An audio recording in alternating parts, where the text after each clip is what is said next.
From a patient who said producers forced her to eat fattening meals that she didn't want, to another who claimed her surgery was threatened when she refused a naked shower scene, these are the feuds, crimes, and real monsters that turned my 600-pound life's reality into something far darker than the show ever revealed.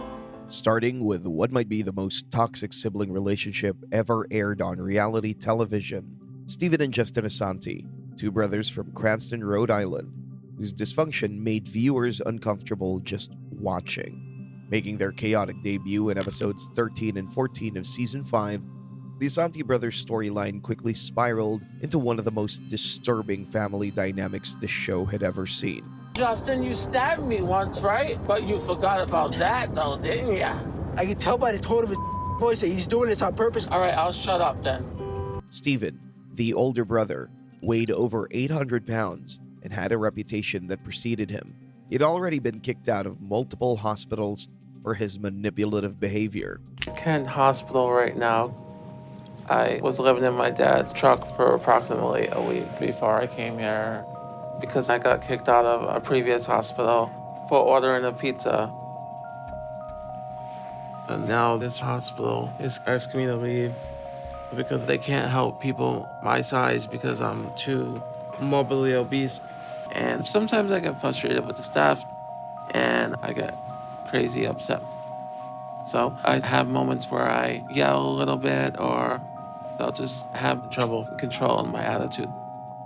Hello, are you my nurse? I am on a bedpan. I don't like that. I don't like her. You want to hang her? You son of a... But what made his episode truly unwatchable was how he treated his younger brother, Justin. Since Steven left about 4 months ago, things have been better here. I don't really like him much because we just don't get along. He's a big bully that just tortured me all day. But now I can do what I want. Justin, who weighed over 600 pounds himself, had to come to Houston alongside Stephen, hoping they could support each other throughout their weight loss journeys.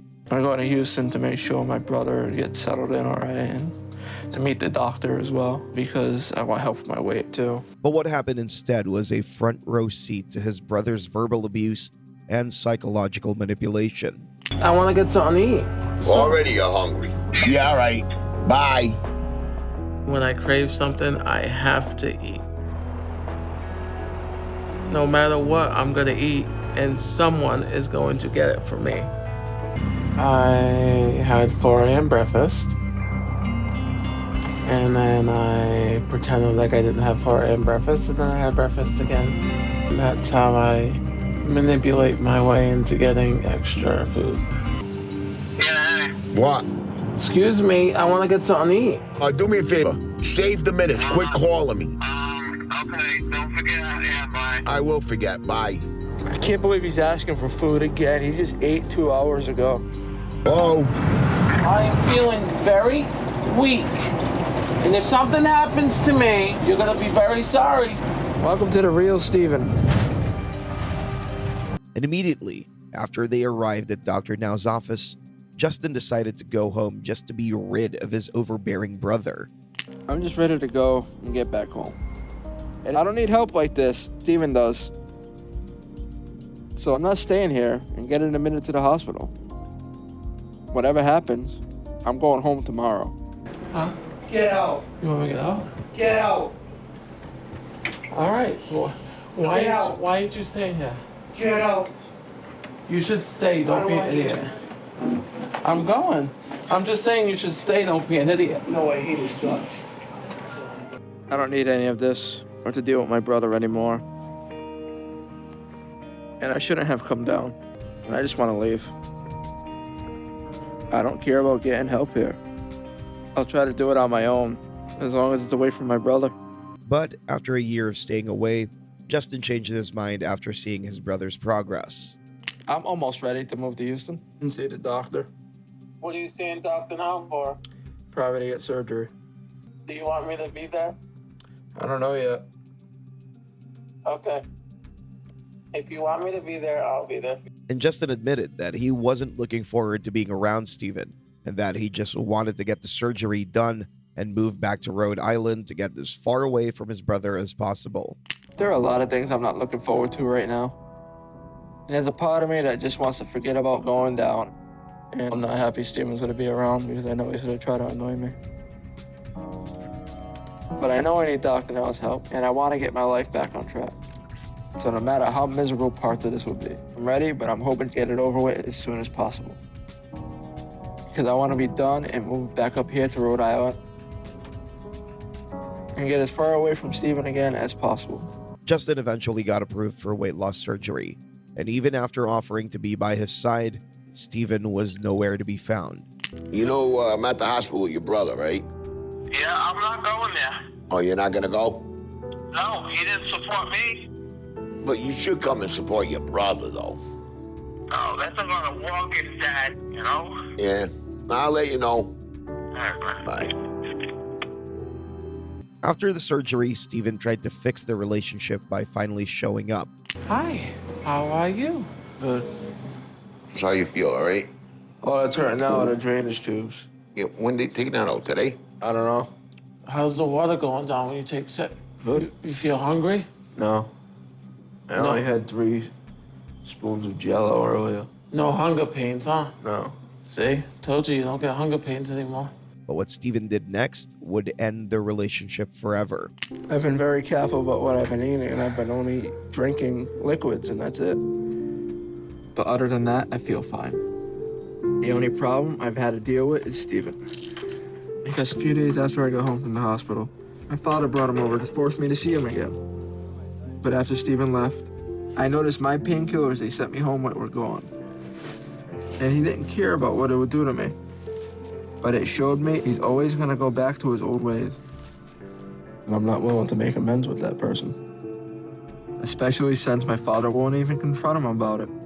I don't know what you're talking about, and go yourself. Perfect. See how you feel? Ah, that's how I want You to open your mouth again like that, just I swear to God. Why is he asking me a question like that? Because he knows how you are. I mean, you high right now? You want to buy some of my drugs like you've been trying to do? Why you starting is right. 'Cause I don't want to talk to him. You want to start, fat? All right, you know why he's mad at you? No, I never know. Because you won't get off drugs when there's a major... I'm not talking about that, all right? He doesn't want people to know that he's still a junkie, that's why. No, because you don't want to get up, you fat, you loser. Goodbye, John. It pissed me off, dude. And even if their father tried to help, the damage was already done. And my dad managed to get Steven scheduled with me. So once again, he's been trying to force me and Steven together. And I'm furious right now. I hope they got 2 seats in that room. In the midst of this blow-up, Justin made the heartbreaking decision to walk away from the program entirely. Come on, Gussie. Come. Once he got a cab, he left the doctor's office and made up his mind, and was partially packed up before I got home. He was so upset I had to do something to calm him down, so I got him a dog. And getting the new pup did the trick and helped him calm down. It stopped treating me like I was some sort of criminal, when all I'm trying to do is help. Viewers were split on the brothers, with many expressing their frustration online. One viewer commented in Justin's favor, saying, "Justin is the only normal person in this family. He's been through so much drama. No wonder he has problems too. The grin he has on his face when he says he doesn't want people to know he's still a junkie is priceless. Keep going on, Justin. Keep working on yourself and you can escape this garbage. And block all the assholes in your life." While another viewer had this to say about both brothers. "Everyone knows Steven Asante sucks, but I see a lot of people come to Justin's defense. Personally, I think they both suck. I think Justin's just as much of a spoiled brat. He's full of anger and seems to enjoy that fact. And he throws temper tantrums just like Steven.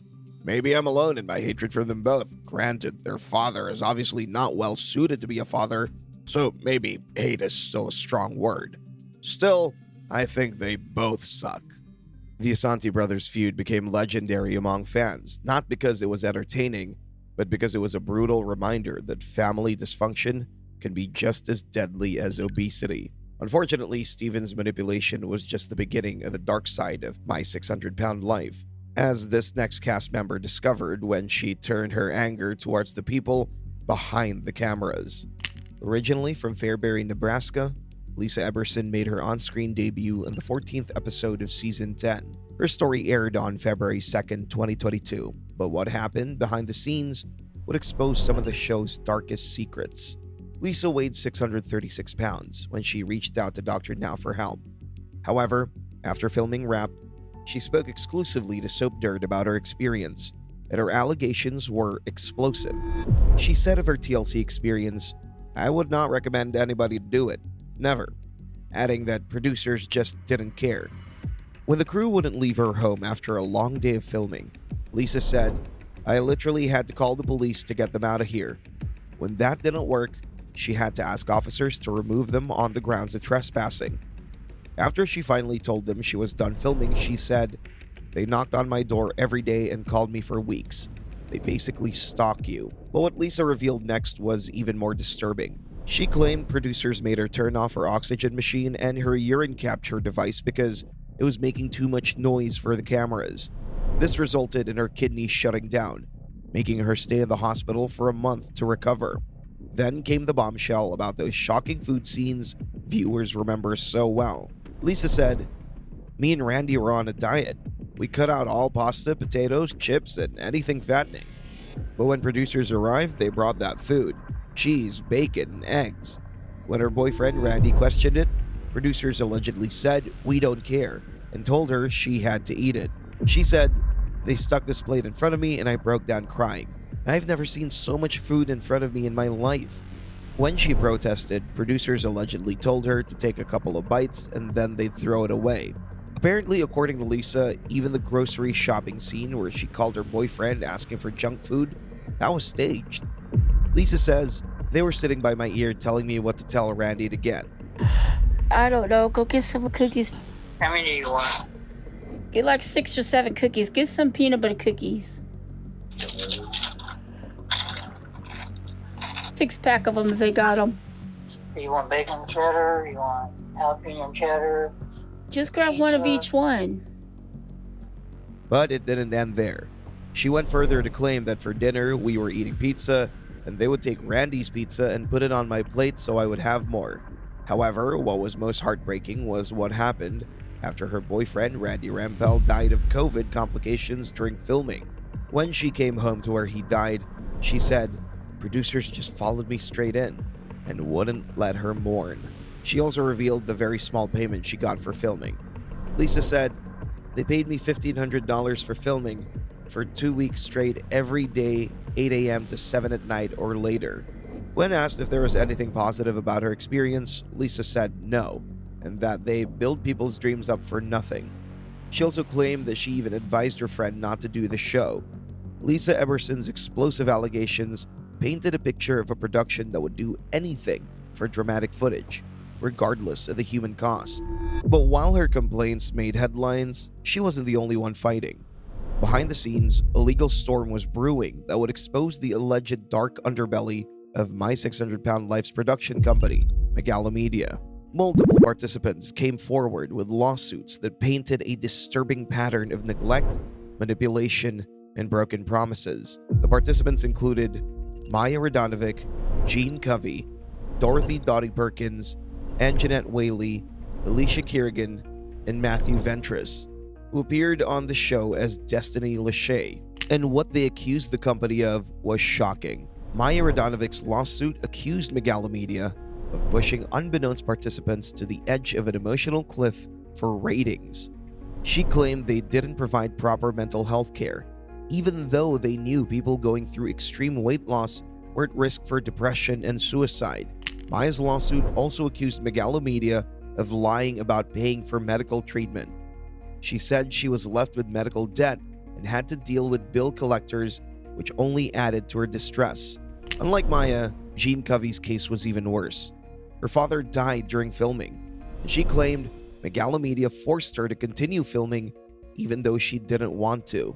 When Gene and her mother asked to stop filming after her father's death, they were threatened with a lawsuit if they did not comply with all of their production demands. Megalomedia had also promised to cover her mother's hernia surgery for $70,000, but they never paid a dime. However, in yet another lawsuit, Dottie Perkins claimed the production company made it look like she was gaining weight when she was actually losing pounds. She was also stuck with medical debt from 3 weight loss surgeries that Megalomedia had supposedly agreed to cover. The pattern was clear. Multiple cast members were leveling the same accusations: broken promises about medical bills, forced to eat for the cameras, engineering fake drama for views, mental health support that never showed up. But Megalomedia had a defense. According to court documents, every cast member signed a contract that included an assumption of risk clause, where they expressly assumed all risks of physical and psychological injury and agreed to release, discharge, waive, and relinquish any and all actions or causes of action against the company. This meant that by signing that contract, cast members had supposedly given up their right to sue. And just like that, in 2022, the court dismissed all the cases. The primary reason was that the participants had signed waivers and liability forms that protected Megalomedia from abuse claims, and the evidence was not sufficient enough to sway the courts. The production company won, but the damage was already done. The lawsuits had exposed what allegedly happened behind the cameras. However, for some cast members, the consequences of filming would be far worse than any legal battle.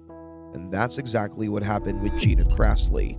Making her on-screen debut in the 5th episode of Season 8 from Tuckerton, New Jersey, Gina seemed determined to turn her life around. I hate that I let it all get to this point. But when it comes to food, it feels like I have no control. My body's in bad shape, and it's getting worse every day. And if I don't stop gaining and getting bigger, I'll die because I didn't stop eating. But what happened after the cameras stopped rolling would lead to a legal battle that exposed even more troubling allegations about the show's treatment of its participants. In February 2020, Gina took the bold step of suing Megalomedia, the production company behind My 600-Pound Life. Her lawsuit wasn't filed years after her appearance. It came while the wounds were still fresh, and her allegations were damning. She accused the company of intentional infliction of emotional distress and negligence, claiming that the very people who promised to help her had instead caused her profound psychological harm. Gina's lawsuit detailed a pattern of behavior that related to the complaints of other cast members. She alleged that producers' actions were so extreme that they went beyond all possible bounds of decency, saying they had prioritized dramatic footage over her mental and emotional well-being, pushing her into situations that worsened her psychological struggles rather than helping her heal. Tragically, Gina's story doesn't have a happy ending.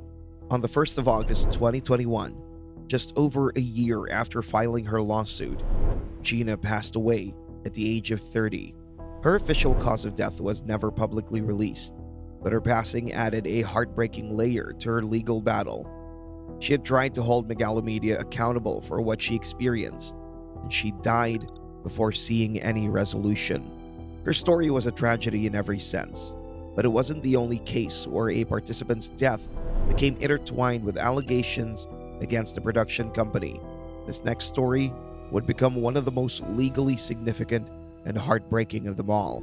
James L.B. Bonner appeared on Season 6 of My 600-Pound Life, hoping Dr. Now and the show's promised support system could help him turn his life around.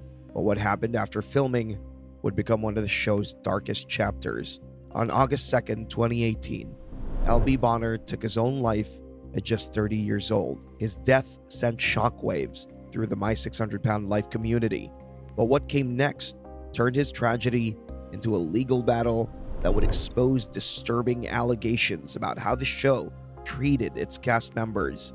LB's family filed a wrongful death lawsuit against Megalomedia with a devastating claim. According to the lawsuit, LB had reached out to the production company multiple times in the months before his death, desperately asking for the mental health support they had promised him. He was struggling with weight loss while battling with severe mental health issues that needed immediate help. But according to his family, that help never came. LB's family argued that Megalomedia's failure to provide adequate mental health care directly contributed to his death. The lawsuit claimed the production company had been negligent, prioritizing the show over the well-being of someone who had trusted them with his life.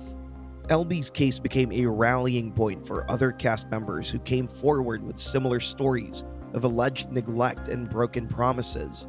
And tragically, his wouldn't be the last suicide connected to allegations of failed mental health support from the production company. Just 4 years later, another cast member who had sued Megalomedia would meet the same devastating fate. Destiny Lachey appeared in Season 7 as the show's first openly transgender participant. Like LB, she took legal action against the production company, but her allegations revealed even more disturbing details about what allegedly happened behind the scenes. Filing her lawsuit under her legal name, Matthew Ventris, Destiny accused producers of forcing her into humiliating situations specifically designed to exploit her identity. According to her lawsuit, producers allegedly pressured Destiny to shave her face on camera, a deeply personal and potentially traumatic demand for a transgender woman. The allegation suggested producers weren't just documenting her weight loss journey, they were allegedly staging scenes to maximize drama and shock value, and they would threaten to reduce payments and to not provide the promised gastric sleeve surgery if she didn't comply. But Destiny's allegations went further.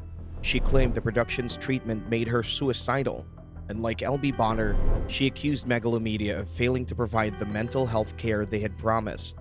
Her lawsuit detailed a now familiar pattern. Participants pushed to perform for cameras, promised mental health resources that never materialized, and left to deal with the psychological fallout alone. On the 8th of February 2022, Destiny Lachey died of an apparent suicide. The pattern was impossible to ignore, raising devastating questions about whether the show's alleged negligence had contributed to not one, but two preventable deaths. And perhaps the most unsettling question of all, is there something darker about this series that viewers don't see? Since its debut, My 600-Pound Life has faced heavy criticism for what many call its focus on voyeurism, where scenes are crafted less to inspire understanding, but more to provoke shock and pity. Fat rights advocates argue that the show's not about authenticity, but about exploiting vulnerable people for ratings. Each episode includes deeply invasive moments, from nude or semi-nude shots to humiliating bathroom scenes, often framed as honest portrayals. Take Jean Covey from Season 7, for example, who was filmed partially nude while using her bedside toilet. Even blurred, the scene felt unnecessarily intimate, with people calling the show a modern-day freak show for parading fat people as if they're in a circus. Episode after episode, the show pushes boundaries further. Remember Nicole Lewis from Season 5? She was filmed taking a bath outside her home, being hosed down like an animal. Later, she revealed that this wasn't a part of her real-life routine, but something the show had urged her to do. Have to do a shower scene. We have to do, and I sat and thought about it for the longest time, and it was either me not let them do that and not get the help and possibly not be around another year, or just to let it happen. Nicole was clearly blackmailed to strip and film a unique bath scene just to stay on the show, casting a glimpse into how production agreements might really work behind the scenes. In fact, Amber Rajdi from Season 3 revealed that this was how the show operated. She was threatened with postponing or canceling the surgery after refusing to let the crew cross a personal boundary, calling the entire experience next level unethical. She continued and said, "The very first producer I worked with tried to use this when I said I don't feel comfortable showering in the nude on camera. Needless to say, it didn't work." From the show's point of view, these bath scenes are meant to shock, disgust, or draw pity. What people describe as the show's way of saying, "These are fat people. Look at them. Do you want to be like them?" And while for many people, the show overall serves as a cautionary tale, with some actually saying that the show gave them the motivation to get healthy, people argue the show does caution audiences, but at the spectacle of fat people. with one saying that it could have been an educational platform to understand nutrition and learn healthy coping skills, but instead, the show just wants the money through exploitative moments like intimate bath scenes, proving that the real monster of the show is the production company behind it. Looking at the show's ratings over the years, it's clear that viewers are captivated by all the drama that unfolds in every episode. In fact, Stephen Asante's episode ranks as one of the highest rated with 1,383 votes, likely because it's also one of the most dramatic and controversial in the show's history. In this sense, My 600-Pound Life shows that it thrives on emotional extremes, where the more chaotic and heartbreaking the story, the higher the audience engagement. It's a formula that keeps viewers watching, but also raises questions about whether empathy is being replaced by entertainment. And beyond the intimate bath scenes, the show also parades participants' trauma histories, filming and airing deeply personal flashbacks without regard for how revisiting those experiences can take a psychological toll. And my stepdad started to abuse me and my siblings. When I was 7, that's when my stepdad started to molest me. I think my mom knew that I was being molested, and my mom would just excuse my stepdad's behavior, and just nothing ever changed. So instead of me being a daddy's little girl, I was always a mama's girl. And I was a normal-sized child until the age of 5. Because there was one time where we was at my uncle's house and I was molested by my cousin. I didn't know as a child what was going on. Shanae had came from the basement and she started kind of whining, and she was touching her front area. She was hurting. All I remember is my mom had took me to the doctor because I couldn't use the bathroom. It was hurting really bad, and that's when she found out. Stories of rape, abuse, and violence are laid bare on screen, which can be dangerous as it can reopen old wounds, reinforce negative thought patterns, and deepen the psychological and physiological grip that trauma has on the body and mind. Still, these stories are essential to understand how participants ended up in their situations. However, the show's narrative often treats these traumatic experiences as mere backstory, something that happened long ago, and only explains their current condition, rather than something that continues to shape their lives. The series often moves on from the trauma entirely, focusing instead on Dr. Now's trademark tough love as the primary tool for transformation. Do you look like you're malnourished? You're overeating, and whatever you're overeating, you're torn up. It means the surgery is working to hold you back when you make bad choices. And it's the only reason that you didn't gain 100 pounds these past 2 months. You know you're not doing what you need. You miss all your psychotherapy appointments. And then you come here pretending there is a serious issue to avoid facing the fact that you gain because you know you are overeating. But for some reason you think if you just hold to your lie, then maybe all these issues just magically will go away and you will lose weight. So there's nothing more we can do if you don't change your eating habit. I have been working hard towards it. But if you work hard, it'll show on a scale. But you put on almost 50 pounds since you're right instead of losing. And you claim that you're not eating very much? Really? While many fans admire his bluntness, some defending that he's only hard on patients out of love, critics argue that this very approach ends up fueling the cycle of emotional eating that got these patients in the doctor's office in the first place. Because for many of the show's participants, food isn't just food, it's their coping mechanism. But that wasn't all. Behind the emotional weight loss journeys, many people believe the show could have chosen to create a more empathetic and thoughtful dialogue around the trauma instead of using them as dramatic backstories to elicit pity. Take, for example, Kalisa McMillan from Season 8, who, like most of the participants in the show, turned to food as a way to cope with pain, neglect, or abuse.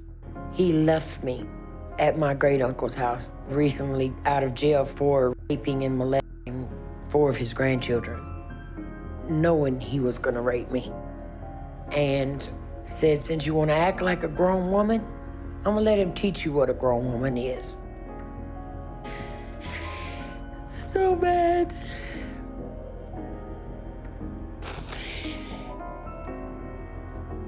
And afterwards, I should have been sent to a hospital, but My father tried to hide it.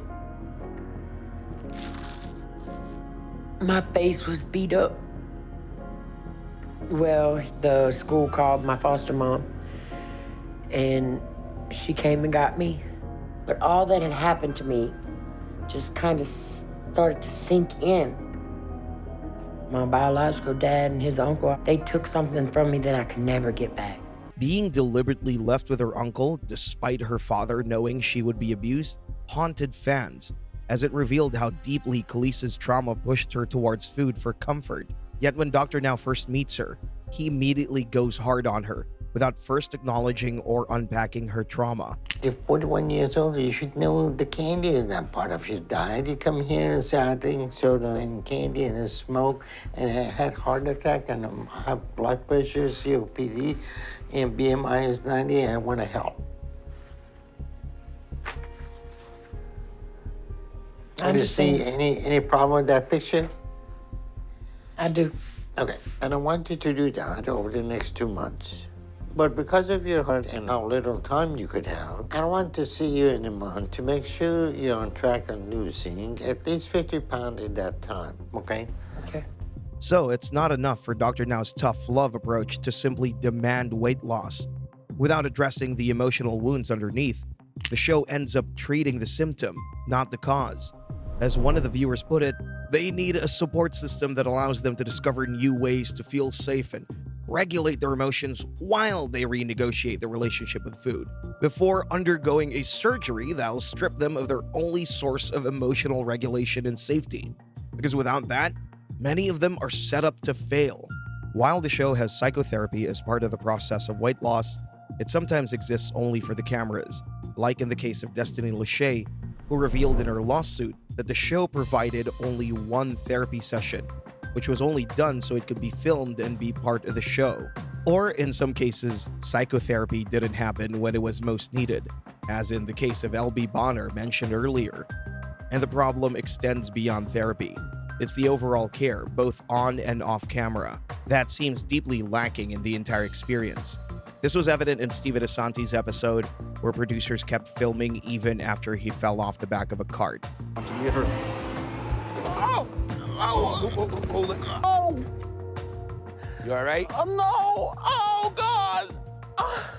No! Oh, man. Come on. Oh, no, Cole! No! No, I can't! You can get up. No, Come my on. whole body, I can't! No! You okay? No! My arms and everything, no, Cole! Lord, you need ambulance! Oh, ambulance? God, yeah! Oh, God! The same disregard happened in Samantha Mason's emotional breakdown after binge eating in season 9.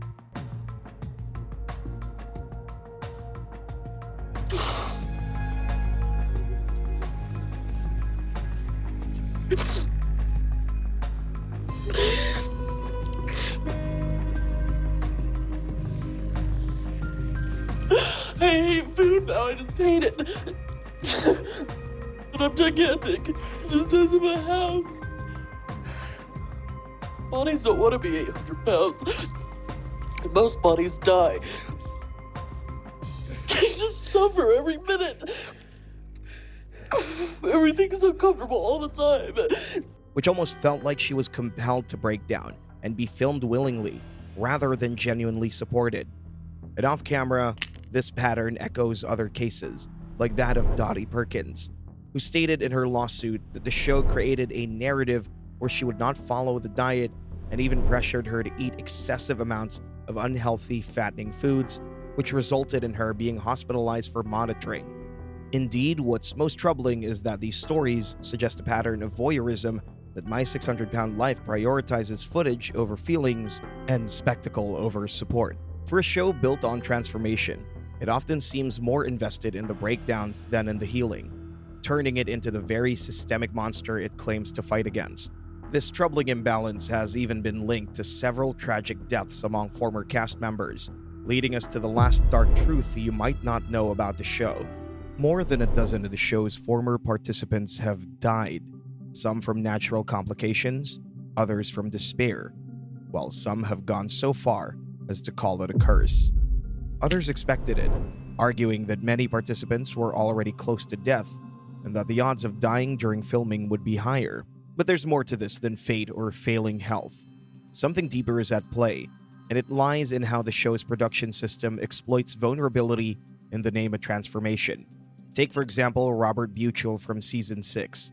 After losing over 200 pounds, he suffered a fatal heart attack during filming. Many fans were shocked by this and actually questioned if it was ethical to remove Robert from his prescribed pain medication so abruptly, where one viewer wrote, "Obviously, the opiate addiction had to be addressed at some time, but I don't think it had to be during Dr. Now's program. Pharmaceutical opiates, despite all their addiction risk, are relatively non-toxic to the body, and coming off of them actually shocks the system. He should have been allowed to continue on them." For critics, Dr. Now's decision to take Robert off pain medication so abruptly amounted to medical negligence, revealing the show's willingness to prioritize powerful footage over patient welfare. This was further reflected in the high viewer engagement that Robert's episode received despite its tragic ending. And the same pattern appeared in Kelly Mason's story from Season 7, a patient who had dreams of returning to school but never got the chance. While her death wasn't entirely the show's fault, as Kelly already suffered from multiple health conditions, including type 2 diabetes, high blood pressure, arthritis, thyroid issues, a blood clot in her leg, a pulmonary embolism, and heart problems.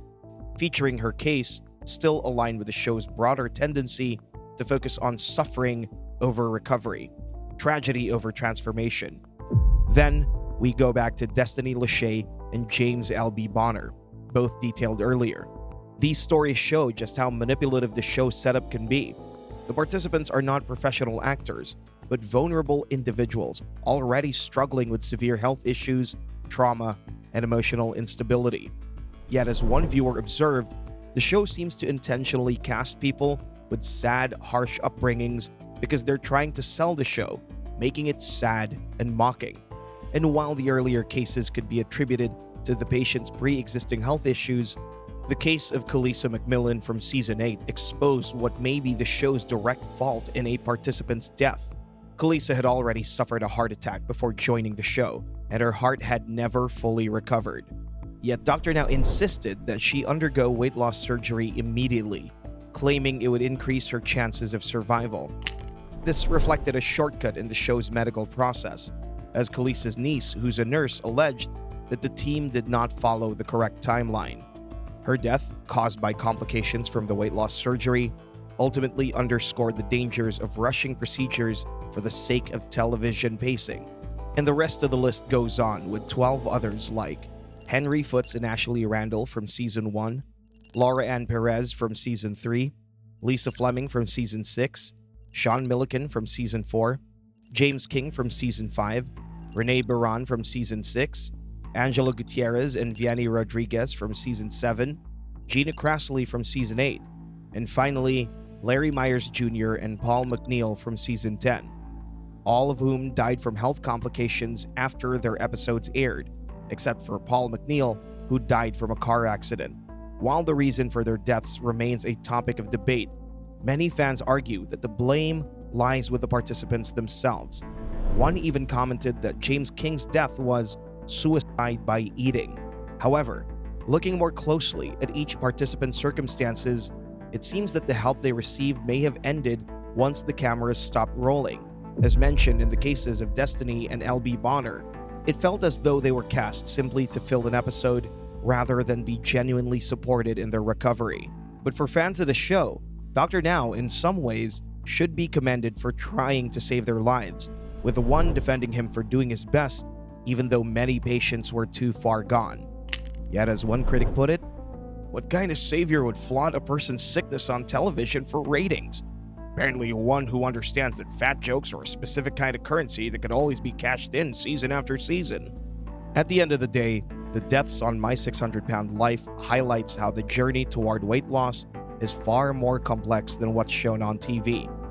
Weight loss is not just about discipline or surgery. It's about healing years of trauma, neglect, and pain. And the show is mired in both on and off-screen realities we don't see, broken support systems, psychological struggles, and the emotional aftermath that continues long after the cameras stop rolling.